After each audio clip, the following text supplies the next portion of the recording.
Hello YouTube, this is Morgan, Airspeed Prime here at my next Airspeed Reads Naruto video.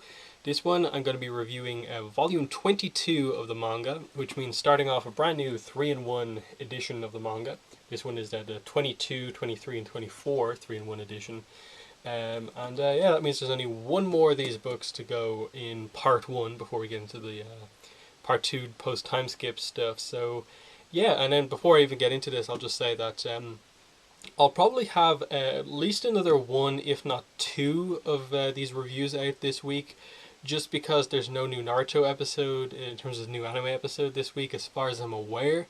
And then a lot of the other videos that I usually would do, stuff obviously isn't happening. There's no turtles and so on, so I've got space to do more of these videos. And yeah, hopefully I'll be finished part 1. And it won't take too long, but yeah, let's get into this. So, Volume 22 is called Comrades, and we cover another 9 chapters. We cover 191 to 199. Comrades, the plan, game over, taking stock, capture, the strongest enemy, prepared to die, and transference, and the wish. So, I feel very, very, very similarly about this volume as I did to the previous one, in that most of the volume is just a fight, and it is a good fight because a lot of time is spent on it, but it's one of the things where just reading it here, knowing, like, being so familiar with the anime primarily, it's just like, okay, I know all this from the anime. It's kind of like, okay, I want to get to the big kind of character moments. I feel like I'm dismissing the fight as it's done in the anime here, in the manga here, because it is quite well done at a lot of really good points of this fight. It is really nicely done, the various stages of Kidomaru's curse mark, the whole arrow thing, but Neji's various powers and the flashbacks in Naruto. It's done quite well here. It's just, I do think it comes across better in the anime. And because most of this volume is that fight, it just means that it was a very quick volume to read, and there's not a massive amount to talk about because it's effectively the end of Choji's fight, Neji's fight, and then the setup for like the next fight, and then a tiny little bit of really interesting information with Kabuto, Kidomaru, and Orochimaru. But yeah, let's get into it. So we get the end of Choji's fight, and obviously he delivered a devastating blow on Jirobo at the end of the last volume, and we get the kind of aftermath here, in that Choji has indeed won the fight, but is effectively, dead himself. It's kind of weird the way they kind of imply that, our characters kill the villains, but like not quite. I think Jirobo is absolutely killed here based on the way he looks. He doesn't just look unconscious, he looks dead, and especially with the way they're teasing the death of Choji here. I think absolutely he had to kill Jirobo to finish this fight. It's just a little weird that they don't overly confirm like which characters live and which characters die. But yeah, he wins, remembers, what his father said to him,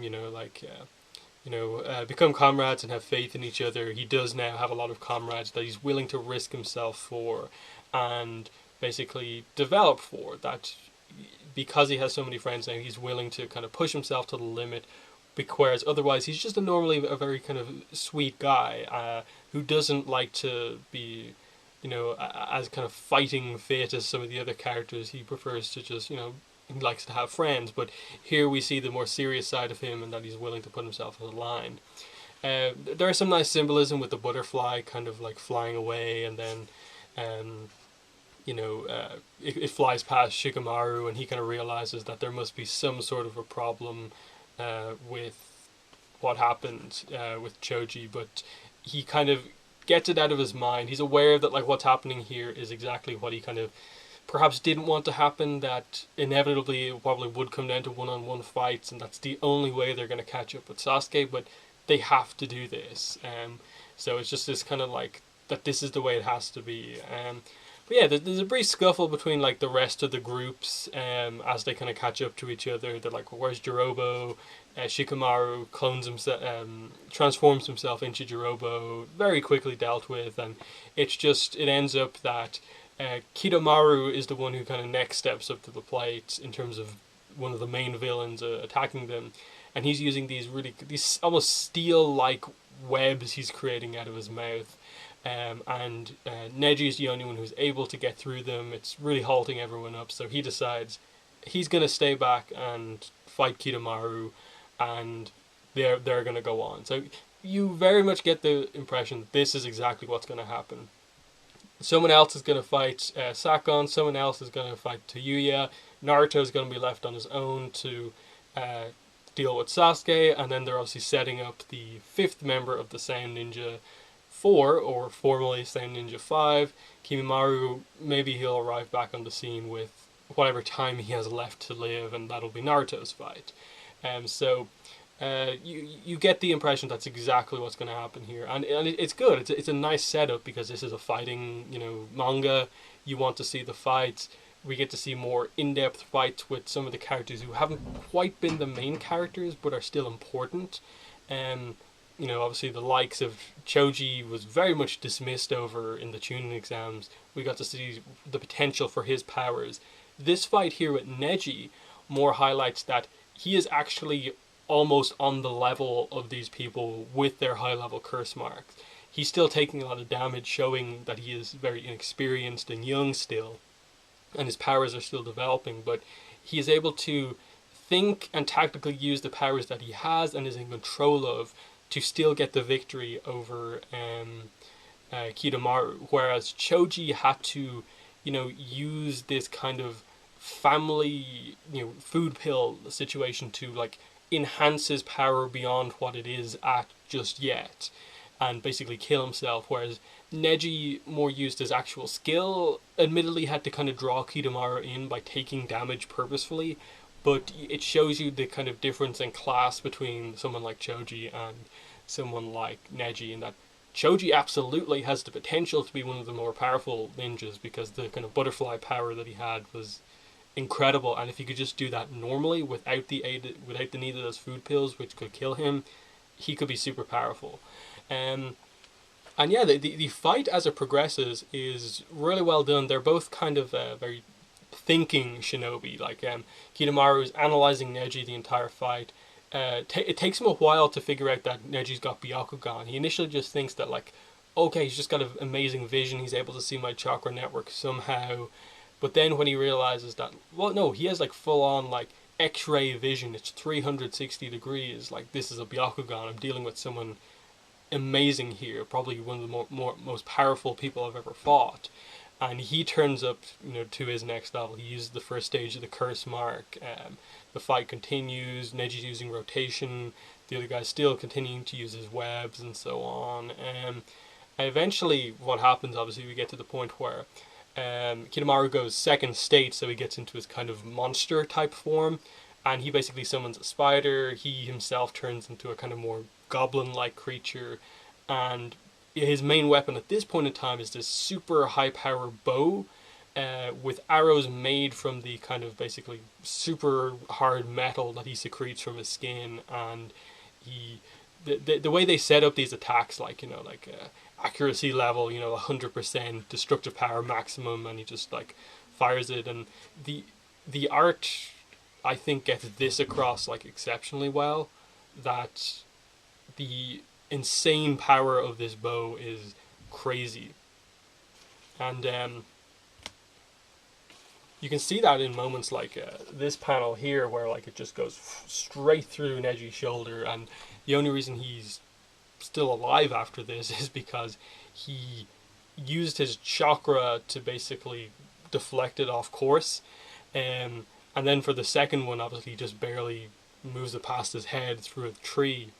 And then obviously the way the fight comes to an end is that he takes this kind of spinning kind of drill-like one straight through the stomach, purposefully to kind of get a hold of anything related to Kidomaru, because he's obviously fighting from distance, and Neji's a close-range fighter, and he channels chakra up the string that is attached to the arrow, which controls the arrow, and basically temporarily paralyzes Kidomaru.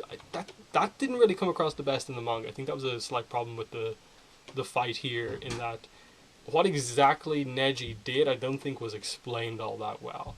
But after that, obviously Kidomaru falls, and Neji just comes in, delivers the final blow, even though he is basically on the verge of dying himself. Um, then the only other thing to really note is that the reason Kidomaru was able to get the advantage is because he did manage to figure out that Neji's Byakugan is not a full, perfect 360-degree type thing. He does have a blind spot, and that makes it kind of, it gives him a slight weakness, but Neji's aware of the weakness and is able to kind of use that somewhat to his advantage, and to the point where it's not like the most amazing worst weakness ever.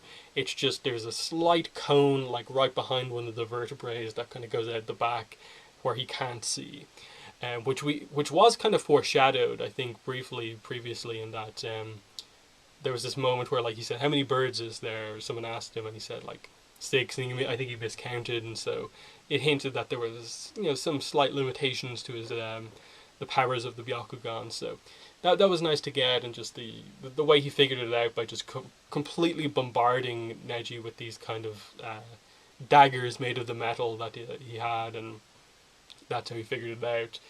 And the more character, I suppose, development focused aspect of this fight is just that Neji is very much reminded of what Naruto said to him at the end of their fight, that like, I'm always considered a failure, but you're not. You're a genius, and that's kind of what inspires Neji to kind of be more powerful. Basically, that inspires him to win, because Naruto was the one who saved me from darkness, and that's another thing. Like, earlier on, that's kind of the key thing. When Neji said he was doing this fight, he does give Naruto the piece of advice that like, Sasuke has fallen into darkness.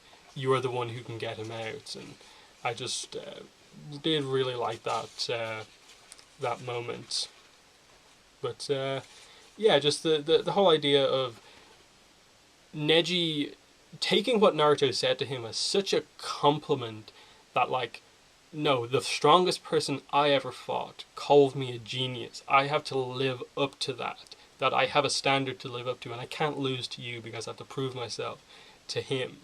That I just really like that. Like, he flashes back on basically how much Naruto was able to change about himself, and now Neji's in this situation where he has to kind of push himself to the limit and change. He's now involved in this kind of team group with the rest of the people. He's more friendly with them, so he's making a change here to be different than he was before. So some nice development, not the most like unbelievable development for the character, but definitely enough to, like, he's now very likable, whereas he was the guy who you just wanted to punch in the face for like what he did to Hinata and earlier on in the tuning exams. So it's a big change where you actually care about him as like a hero in the fight now.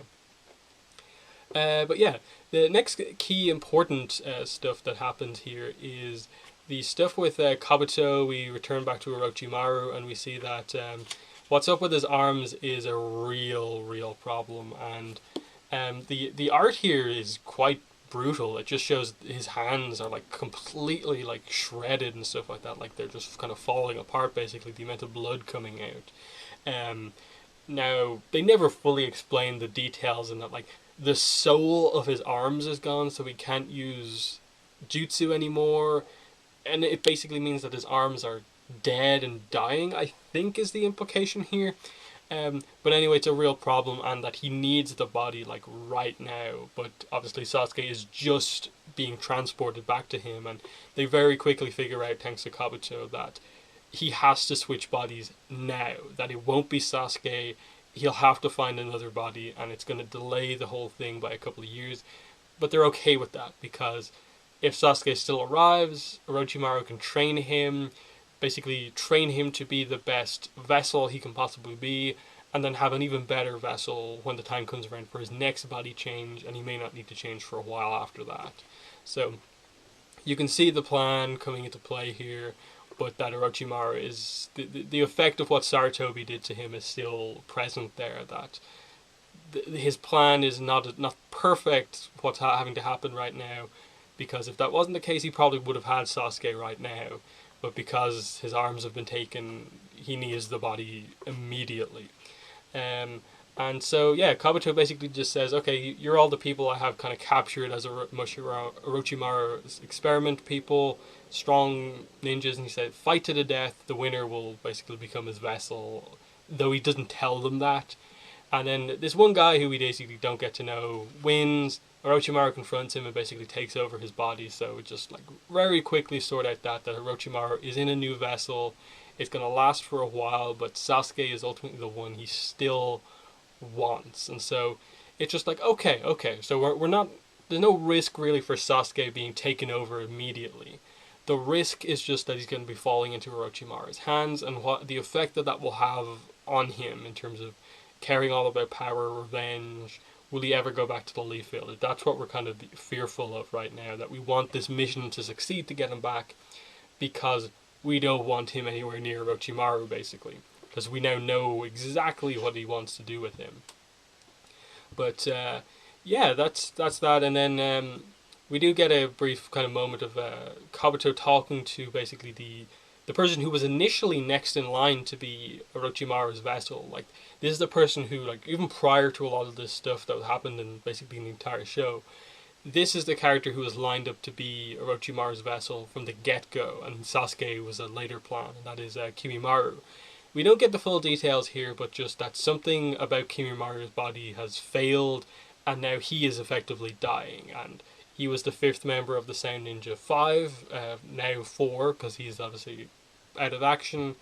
And it's just this idea that he cares so much for Orochimaru. He wants to be the vessel. He wants to do anything he can to help, but he can't right now, and basically just says to Kabuto, how long do I have left?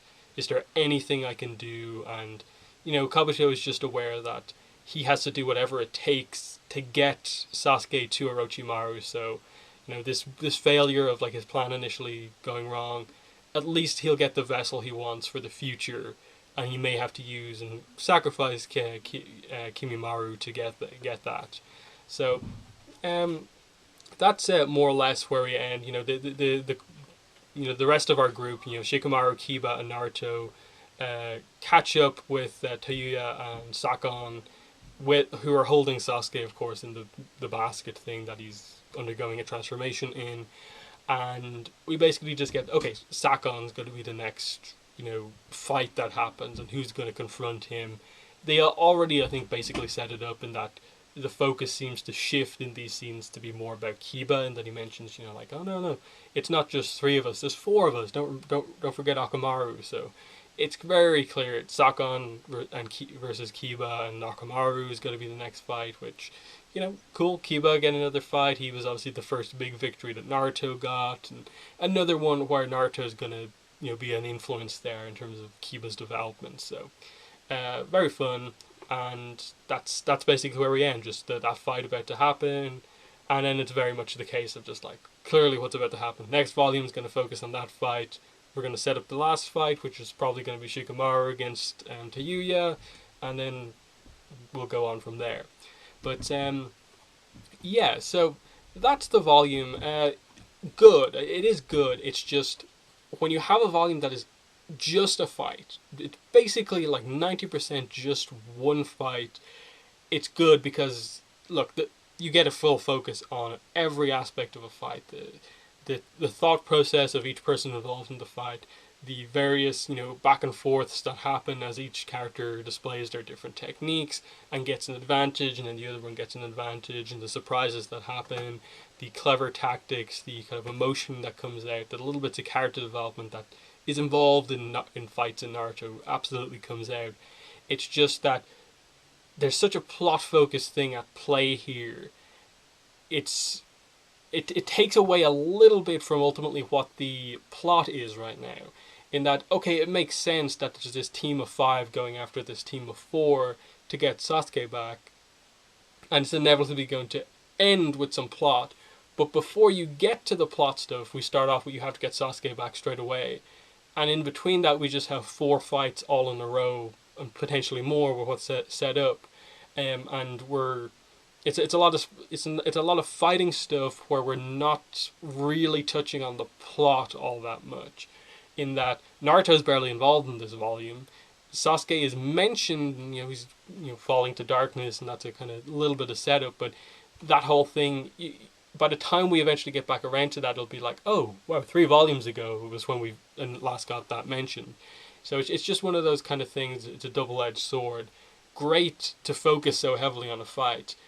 On the other side, you're kind of spending a lot of time away from the main plot, which I think is what the manga does the best. It's when it's the plot stuff, it's the character focused stuff, the big lines of dialogue and stuff like that. The fights are well done, absolutely. It's just, given that I've seen the anime already, the fights don't have as big of an impact on me. Though there are some fights coming up that I am really excited to see exactly how the manga does. But yeah, going to end the video there. So in the comments, let me know what your thoughts were on volume 22 of the manga, your thoughts on my review.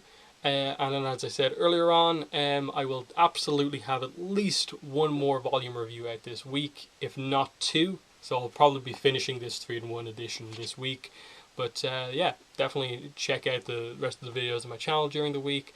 I will have obviously more of these, plus probably at least one more, a second Avatar Weekly discussion topic later in the week. So yeah, that's been the video. Thanks for watching, and bye.